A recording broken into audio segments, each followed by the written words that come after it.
दोस्तों, संसार में कितने ऐसे मनुष्य हैं जो अपने मन के अनुसार जीवन जीते हैं। कभी विचार नहीं करते कि जो वो कर रहे हैं उसका भविष्य में क्या परिणाम होगा। और बहुत सी बार हमारे परिणाम ऐसे आते हैं जिससे कि हमें बहुत दुख होता है। इसलिए कि हमें आगे जाकर पछताना ना पड़े, हमें जानने की आवश्यकता है कि हमें कैसा जीवन जीना चाहिए और ये न्याय किस प्रकार से हमारे सामने आने वाला है। हर एक मनुष्य के लिए न्याय ठहराया गया है। यदि आप जानना चाहते हैं कि परमेश्वर का वचन बाइबल इस न्याय के संदर्भ में हर एक मनुष्य राष्ट्र के लिए क्या कहता है, तो उसे जानने के लिए कृपया हमारे साथ इस अध्ययन में शामिल हो जाइए।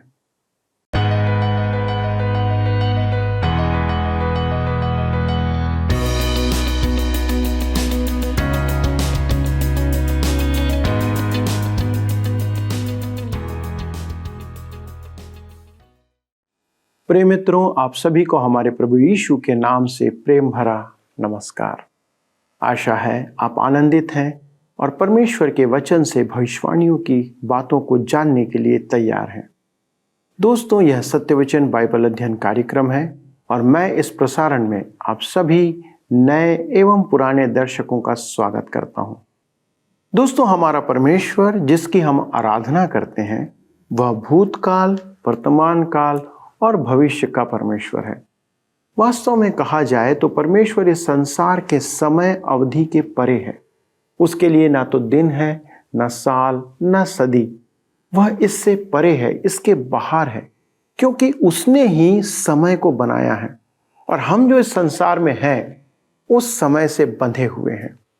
दोस्तों, एक और बात जो जानना आवश्यक है कि परमेश्वर ने संसार के लिए समय नियुक्त किया है। उसके बाद वह इस संसार और उसमें की हर एक वस्तु और मनुष्य का न्याय करेगा। मनुष्य के लिए तो बाइबल में लिखा भी गया है कि मरना और न्याय का होना नियुक्त है। मित्रों, धीरे धीरे हम सब उस अंत की ओर बढ़ रहे हैं जिसे परमेश्वर ने नियुक्त किया है।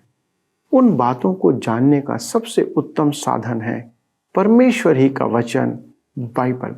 और चलिए हम उन बातों को जानने के लिए अपने अध्ययन में आगे बढ़ते हैं। मित्रों, आइए आज हम अपने अध्ययन में आगे बढ़ेंगे और यशायाह नबी की पुस्तक 19 अध्याय के 8 पद को पढ़ें। यहाँ पर लिखा है, सब मछुए जितने नील नदी में बंसी डालते हैं विलाप करेंगे और लंबी लंबी सांसें लेंगे, और जो जल के ऊपर जाल फेंकते हैं वे निर्बल हो जाएंगे।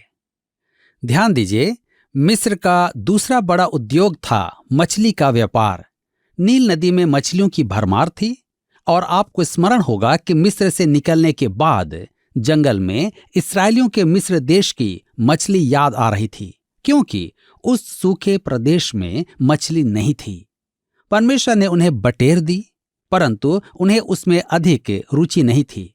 उन्हें मछली बहुत अच्छी लगती थी।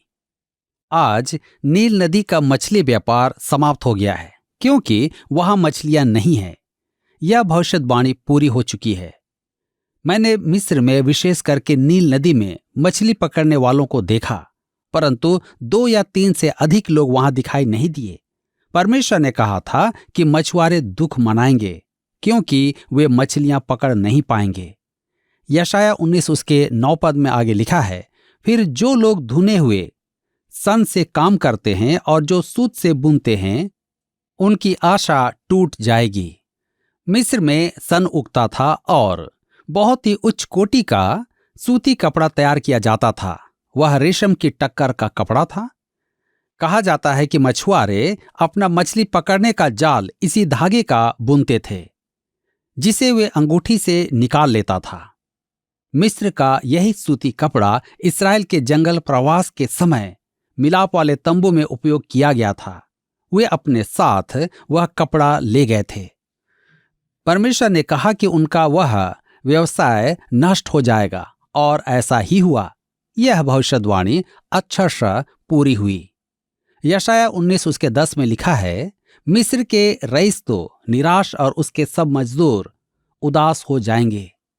उनका मछली का व्यापार समाप्त होना था और ऐसा ही हुआ। डॉक्टर FC जेमिंग ने लिखा, जैसा कि कहा जा चुका है, मिस्र का धन उसकी नदियों में था। उसके परिणाम के कारण उसे यहां समुद्र कहा गया है। वहां आज कुछ नहीं बचा है। यशाया 19:11 में हम पढ़ते हैं, निश्चय सोवन के सब हाकिम मूर्ख हैं और फिरौन के बुद्धिमान मंत्रियों की युक्ति पशु की सी ठहरी। फिर तुम फिरौन से कैसे कह सकते हो कि मैं बुद्धिमानों का पुत्र और प्राचीन राजाओं की संतान हूं। राजाओं ने आपस में ही अर्थात भाइयों और बहनों में विवाह किया, जिस कारण उनकी संतानें मंद बुद्धि पैदा हुई। परमेश्वर ने जैसा कहा था। हम यशाया 19:13 में पढ़ते हैं, सोअन के हाकिम मूढ़ बन गए हैं, नोप के हाकिमों ने धोखा खाया है, और जिन पर मिस्र के गोत्रों के प्रधान लोगों का भरोसा था, उन्होंने मिस्र को भरमा दिया है। यहां पर नोप मेम्फिस नगर है। उन्होंने मिस्र को भरमा दिया है। हम यूनानी क्लियोपेट्रा की कहानी जानते हैं कि वह मिस्र की रानी बनी थी। यशाया 19:14 में लिखा है, यहोवा ने उसमें भ्रमता उत्पन्न की।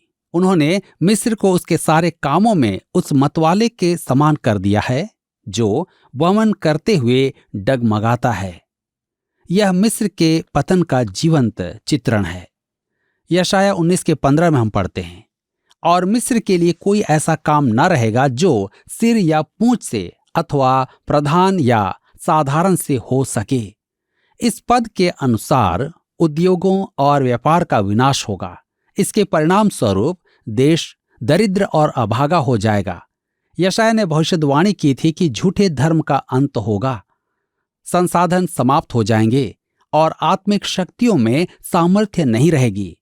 इन सब के समाप्त हो जाने के बाद मिस्र के पतन की भविष्यवाणी पूरी होगी। आज आप कैरो जाकर इसकी पुष्टि कर सकते हैं। तो आइए हम आगे देखेंगे भविष्यवाणी जो पूरी नहीं हुई। यशाया 19:16 में लिखा है, उस समय मिस्री स्त्रियों के समान हो जाएंगे और सेनाओं का यहोवा जो अपना हाथ उन पर बढ़ाएगा, उसके डर के मारे वे थरथराएंगे और कांप उठेंगे।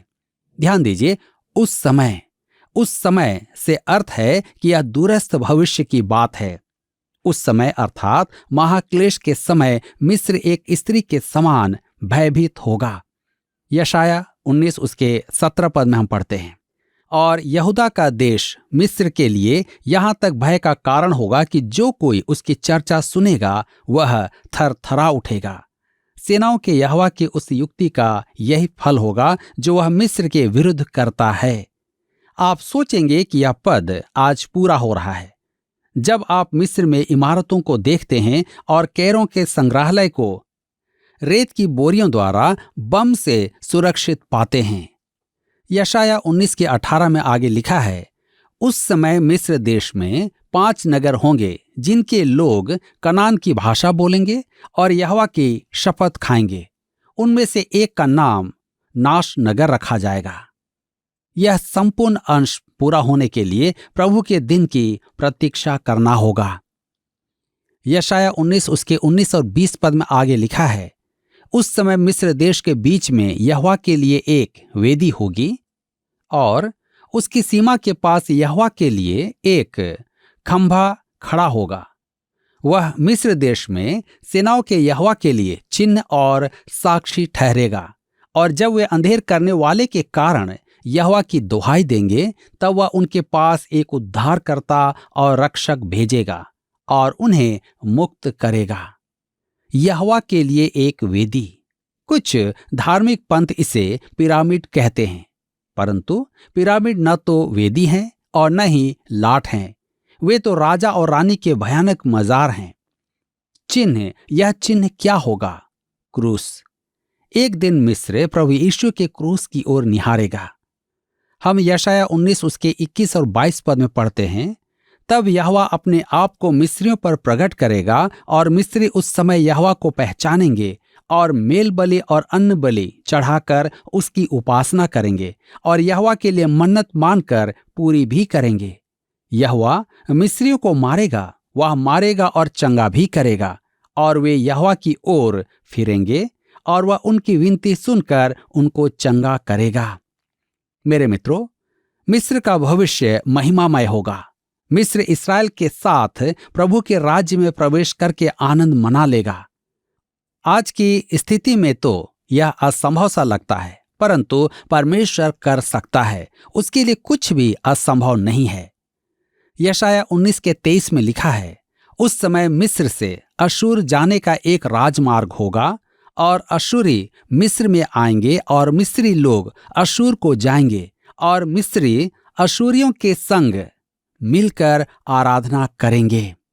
मेरे मित्रों, यह मुख्य मार्ग सेनाओं के लिए नहीं होगा। इस मार्ग से आराधक यरूशलेम आराधना करने आएंगे। वे यरूशलेम में प्रभु यीशु राजा की आराधना करेंगे।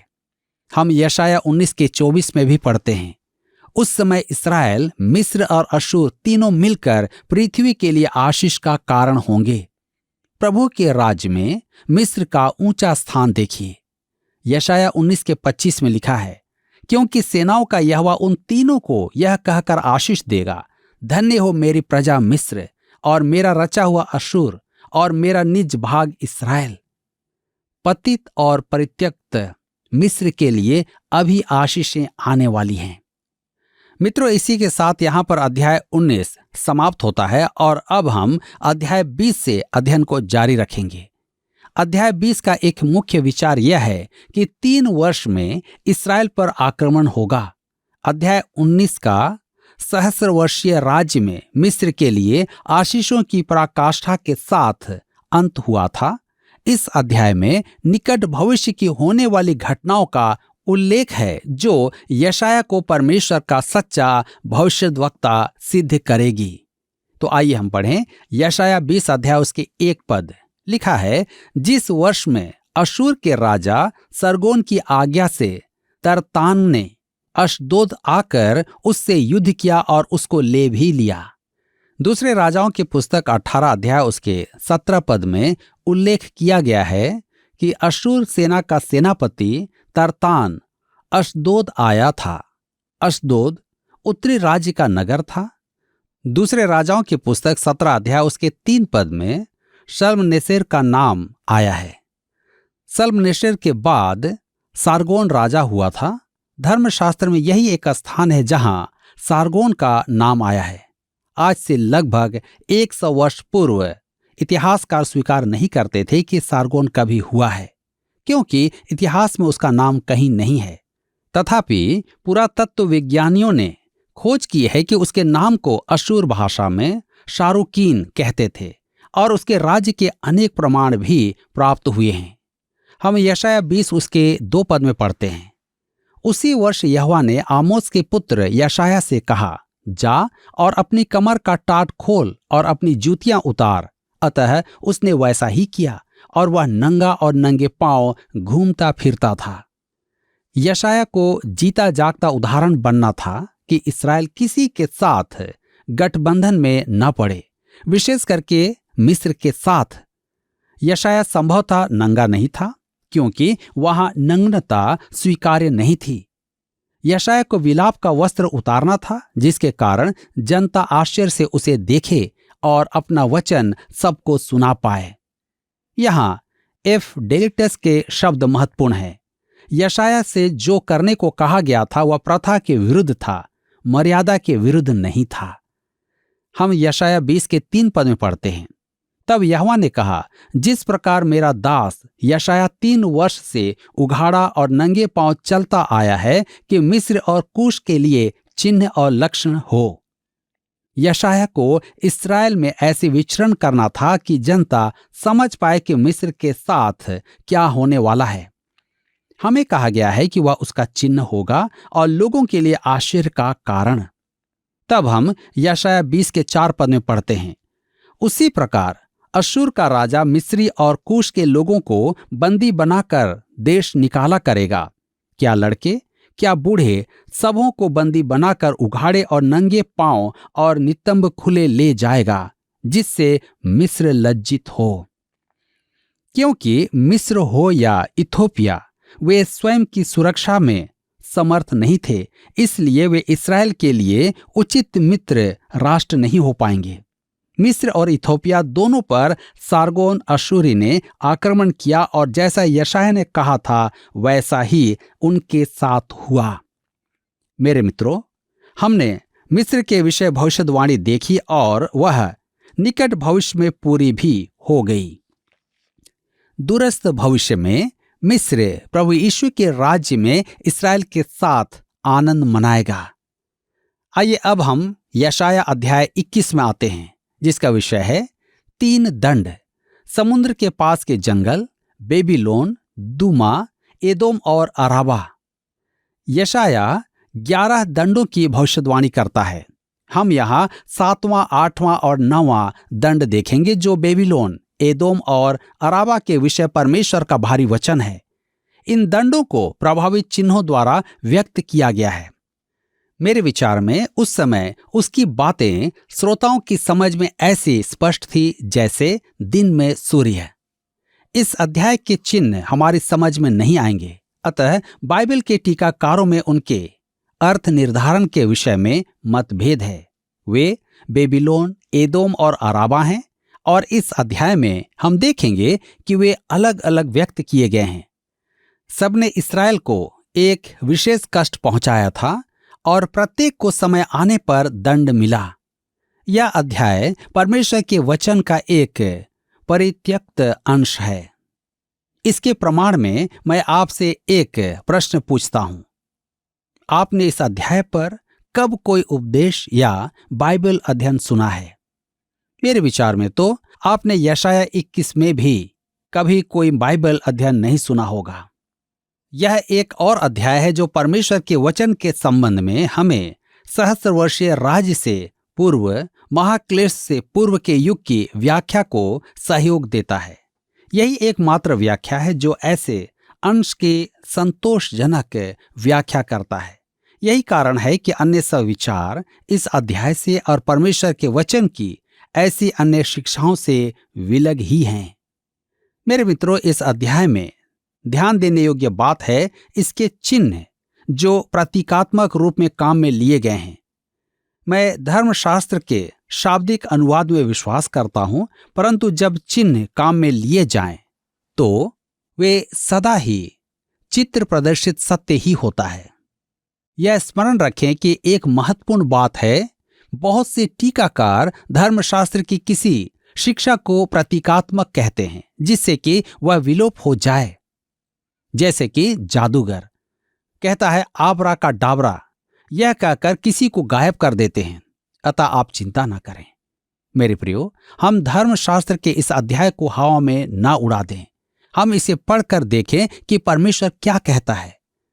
यशायाह 21 के 1 पद में लिखा है, समुद्र के पास के जंगल के विषय भारी वचन, जैसे दक्षिणी प्रचंड बवंडर चला आता है, वैसे ही वह जंगल से अर्थात डरावने देश से निकट आ रहा है। समुद्र के पास के जंगल, यह एक विचित्र अभिव्यक्ति है। जैसे कि हम कहें पानी का सूखापन या पानी कितना सूखा है। हमारे लिए यह अभिव्यक्ति विचित्र तो नहीं होना चाहिए, क्योंकि हमारे पास सूखा बर्फ और ठंडी गर्मी भी है। Doctor F.C. जेमिंग ने इस पद का अनुवाद इस प्रकार किया है, जिस प्रकार बवंडर दक्षिण में आता है उसी प्रकार वह रेगिस्तान से आता है, वह देश जहां आतंक है। यह इस पद का एक अच्छा अनुवाद है, परंतु इसमें देश की पहचान नहीं है। लेकिन यदि आप पद 9 तक पढ़ते जाएं तो वहां उस देश का नाम लिखा है, गिर पड़ा बेबीलोन गिर पड़ा। इससे हम समझ पाते हैं कि समुद्र के पास के जंगल बेबीलोन है। इससे पूर्व कि बेबीलोन विश्व शक्ति बने, उसके विनाश की भविष्यवाणी की जा चुकी थी। हम यह देख चुके हैं अध्याय 13 और 14 में। पहले दंड की भविष्यवाणी बेबीलोन के संबंध में थी। बेबीलोन इतना अधिक भयानक और विभत्स था और धर्मशास्त्र में इसका इतना अधिक उल्लेख है कि इसके विनाश की भविष्यवाणी दूसरी बार आई है। वह परमेश्वर के विरुद्ध संगठित विद्रोह का प्रथम स्थान था। बेबीलोन का गुम्मद, वह परमेश्वर के विरुद्ध विद्रोह का अंतिम गढ़ था।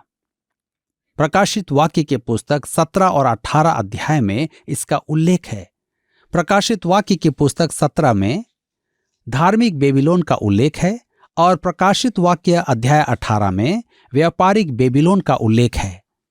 समुद्र के पास के जंगल, यह एक असंगत बात है।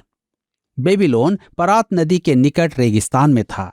उसमें सिंचाई के लिए नदी से नहरें निकाली गई थी। यिर्मयाह की पुस्तक 51 उसके 13 पद में बाबुल का विवरण दिया गया है। हे बाबुल, जलाशयों के बीच बसी हुई और बहुत भंडार रखने वाली, तेरा अंत आ गया, तेरे लोभ की सीमा पहुंच गई है।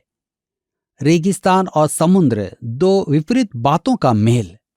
प्रकाशित वाक्य में यूहन्ना भी समुद्र और रेगिस्तान की एक साथ चर्चा करता है। प्रकाशित वाक्य 17 उसके 3 पद में, तब वह मुझे आत्मा में जंगल को ले गया और मैंने किरमिजी रंग के पशु पर, जो निंदा के नामों से छिपा हुआ था और जिसके 7 सिर और 10 सींग थे, एक स्त्री को बैठे हुए देखा। इस जंगल में यूहन्ना ने बेबीलोन को देखा था। प्रकाशित वाक्य 17 के 1 पद में लिखा है, इधर आ, मैं तुझे उस बड़ी वेश्या का दंड दिखाऊं जो बहुत से पानी पर बैठी है। यूहन्ना ने जंगल में बहुत सा पानी देखा था। ये दोनों पद प्रतीकात्मक हैं, परंतु दोनों के प्रतिरूप एक ही हैं। यिर्मयाह की पुस्तक में भी हम इसी अभिव्यक्ति को देखेंगे। बेबीलोन अपनी चमक दमक, मूर्ति पूजा का प्रमुख और झूठे धर्म के रेगिस्तान की मरीचिका था। क्या यह एक अद्भुत बात नहीं है? समुद्र के पास के जंगल, कैसा अद्भुत चित्रण है। बेबीलोन कोई अद्भुत स्थान नहीं था, वह रेगिस्तान की मरीचिका था। वह सोता या रेगिस्तान की हरियाली नहीं था, वह मूर्तियों और झूठे धर्म का भंडार था। वहां मनुष्य की आत्मा के लिए जीवन का जल नहीं था। इस बात को प्रत्येक पास्टर, प्रत्येक प्रचारक, प्रत्येक कलीसिया का प्रत्येक सदस्य मन में बसा ले। क्या मेरी कलीसिया या मैं जीवन जल का सोता हूं, या मैं रेगिस्तान में केवल एक मृत तृष्णा हूं? यशायाह 21 के 2 पद में लिखा है, कष्ट की बातों का मुझे दर्शन दिखाया गया है। विश्वासघाती विश्वासघात करता है और नाशक नाश करता है। हे एलाम, चढ़ाई कर, हे मादै, घेर ले, उसका सब कराहना मैं बंद करता हूं। मेरे प्रियो, परमेश्वर मादी फारसी राज्य को उनके विनाश की आज्ञा देता है। हे एलाम, चढ़ाई कर, हे मादै, घेर ले। ठीक यही हुआ था। यह भविष्यवाणी उसके आक्रमण से बहुत पहले की गई थी। मेरे मित्रों, यहां आज हमारे अध्ययन का समय समाप्त होता है और मुझे विश्वास है कि आज के इस अध्ययन के द्वारा आपने बहुत ही महत्वपूर्ण बातों को सीखा है मिस्र देश और बेबीलोन के बारे में। परमेश्वर आज के वचन के द्वारा आप सबको आशीष दे। दोस्तों, आपने देखा होगा कि परमेश्वर ने बड़े ही विस्तार से हर एक देश और राष्ट्र के लिए अपने न्याय को ठहरा रखा है। उन बातों का उल्लेख वचन में किया गया है और उसका कारण है कि उन्होंने किस प्रकार अपने समय में दूसरों के साथ और इस्राएल के साथ व्यवहार किया था। बहुत बार मनुष्य सोचता है कि परमेश्वर कुछ नहीं जानता और कुछ याद नहीं रखता, पर परमेश्वर के पास हमारी सारी बातें संरक्षित की जा रही हैं। जिन जिन देशों ने परमेश्वर के लोगों के साथ अनुचित व्यवहार किया है और उन पर अकारण ही आक्रमण कर परेशान किया है, परमेश्वर सबका न्याय एक दिन करने वाला है। दोस्तों, आप देख चुके हैं कि किस प्रकार मिस्र के विरुद्ध परमेश्वर ने अपनी भविष्यवाणियों को लिख रखा है और उनमें से बहुत सी पूरी हो चुकी हैं और बहुत सी हैं जो आने वाले समय में पूरी होने जा रही हैं। दोस्तों, हमें इन बातों से केवल एक बात को समझना है कि बाइबल की एक एक बात पूरी होगी, पर यदि हम उसे जानकर आज सही निर्णय लेते हैं तो यह हमारे परमेश्वर के अनुग्रह को प्राप्त करने का एक जरिया होगा। पर यदि ऐसा नहीं करते हैं तो उसके दंड को हम प्राप्त करेंगे। चुनाव हमारे हाथों में है। दोस्तों, आइए आज ही सही निर्णय लेते हुए परमेश्वर के पास आएं और उससे प्रार्थना करें। आइए प्रार्थना करें। स्वर्गीय पिता, हम धन्यवाद देते हैं कि आपने अपनी बातों को हमारे लिए अपने वचन में प्रकट किया है। प्रभु, वो भयानक दिन आने वाला है जब हमारे सामने हर एक बात का न्याय किया जाएगा। उस समय शायद हमारे पास उसके लिए कोई उत्तर ना हो, क्योंकि हम सब ने वो काम किया है जो आपकी दृष्टि में पाप है। प्रभु, हमारी प्रार्थना है कि आज ही हमें ऐसा हृदय और मन दे कि पिता, हम आपके निकटता में आएं, आपके द्वारा स्थापित पापों की क्षमा को प्राप्त करें और अपने देह से, अपने विचारों से, अपने मन से हर एक प्रकार के पाप को दूर करें।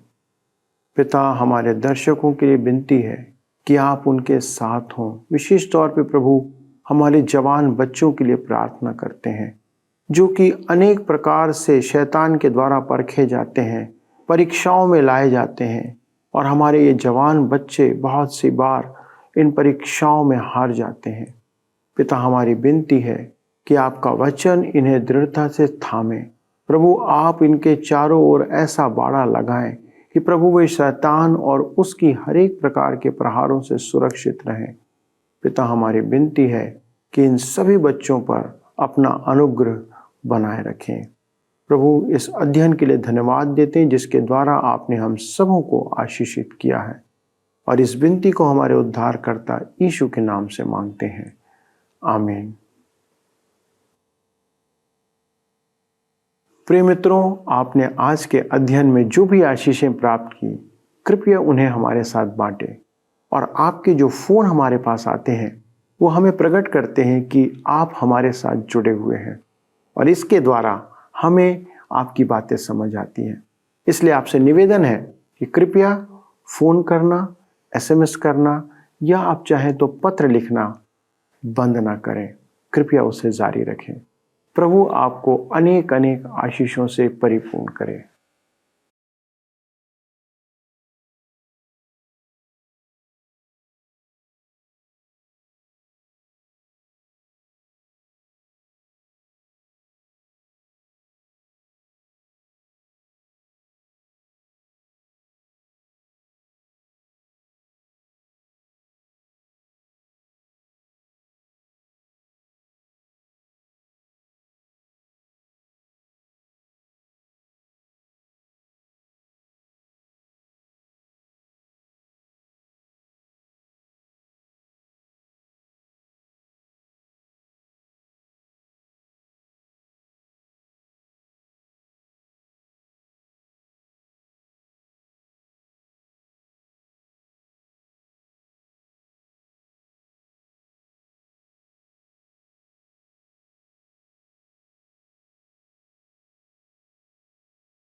आइए अब हम प्रश्नों को देखें। पिछले प्रश्न का उत्तर है B2। धर्मशास्त्र में 2 कूश देशों का उल्लेख है। आज के अध्ययन पर आधारित प्रश्न है, इस्राएल के जंगल प्रवास के समय मिलाप वाले तंबू में उपयोग किया गया सूती कपड़ा कहाँ से लाया गया था? A. Israel, B. Lebanon, C. Babul, D. मिस्र। मित्रों, इस प्रश्न का उत्तर हमें कल सुबह 6 बजे से पहले विकल्प A, B, C या D के साथ अपना नाम, पता, स्थान के साथ 9651433397 पर SMS या WhatsApp करें। सभी विजेताओं को विशेष पुरस्कार प्रदान किए जाएंगे। धन्यवाद।